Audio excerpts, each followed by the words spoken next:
आज हामीले प्रयोग गर्ने कपडा, साबुन, जुत्ता र खाद्यान्न के तपाईलाई थाहा छ यी सबै सामान कहिले नेपालमै उत्पादन हुन्थ्यो? तर आज हामी किन यति धेरै आयातमा निर्भर छौं? के नेपालको घरेलु उद्योग आफै कमजोर भयो वा कुनै निर्णायक मोड आयो? त्यो मोड हो 2064 साल। आजको भिडियोमा हामी बुझ्ने छौं 2064 साल अघि र पछि नेपालको घरेलु उद्योगमा के भयो। 2064 साल नेपालको इतिहासमा केवल राजनैतिक परिवर्तनको वर्ष मात्र होइन, आर्थिक दिशा निर्देशन बदलिएको वर्ष पनि हो। 2062-63 को जनआन्दोलनपछि 2063 मङ्सिर 5 गते विस्तृत शान्ति सम्झौता भयो। यसले 10 वर्ष सशस्त्र द्वन्द्वको अन्त्य गर्यो। त्यसपछि 2064 सालमा अन्तरिम सरकार गठन भयो र 2065 सालमा नेपालमा गणतन्त्र घोषणा भयो। यही समयदेखि नेपाल पोस्ट कन्फ्लिक्ट इकोनोमीमा प्रवेश गर्यो, जसको प्रत्यक्ष असर घरेलु उद्योगमा पर्यो। 2064 साल अघि नेपालको अर्थतन्त्र धेरै हदसम्म उत्पादनमुखी थियो। कपडा र गार्मेन्ट उद्योग, जुट र जुट उद्योग, छाला, कागज, चिनी, साबुन, तेल, चुरोट, सिमेन्ट र इँटा उद्योगहरू सक्रिय अवस्थामा थिए। मेड इन नेपाल सामान बजारमा सामान्य कुरा थियो। यस समयमा सरकारी स्वामित्वका उद्योगहरूले महत्त्वपूर्ण भूमिका खेलेका थिए। विराटनगरको जुट मिल, जनकपुर चुरोट कारखाना, हेटौडा सिमेन्ट उद्योग र हेटौडा कपडा उद्योग, यी उद्योगहरूले हजारौंलाई रोजगारी दिइरहेका थिए।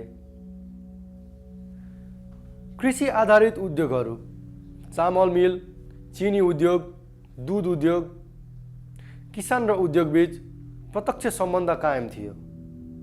द्वन्द्वकाल, बन्द हडताल, कमजोर प्रतिनिधि हुँदाहुँदै पनि घरेलु उद्योगहरू टिकिरहेका थिए। तर 2064 सालपछि अवस्था बिस्तारै बदलिन थाल्यो। नेपालले 2061 सालमै WTO सदस्यता लिएपछि आयातमा संरक्षण घट्यो।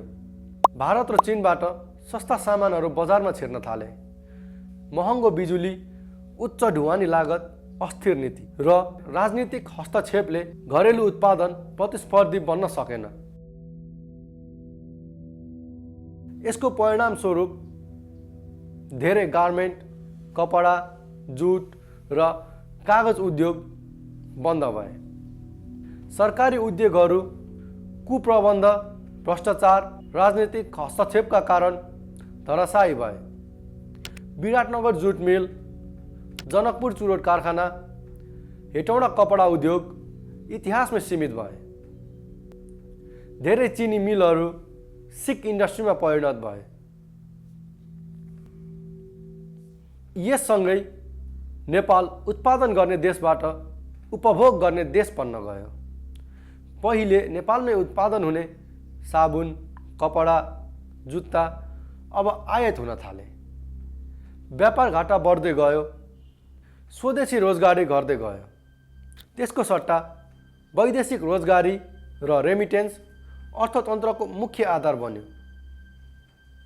यद्यपि 2064 सालपछि निजी सिमेन्ट उद्योग, औषधि उद्योग, पर्यटन, बैंकिङ र पछिल्ला वर्षमा IT क्षेत्र केही हदसम्म बढे।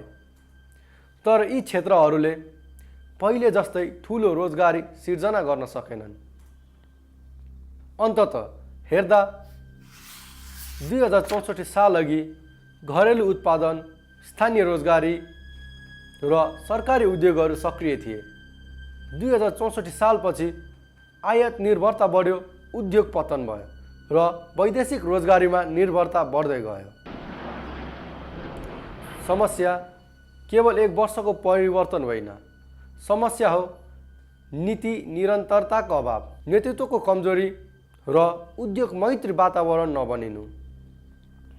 यदि यी विषय सुध्रिएनन् भने नेपालको घरेलु उद्योग पुनर्जीवित हुन अझै कठिन हुनेछ।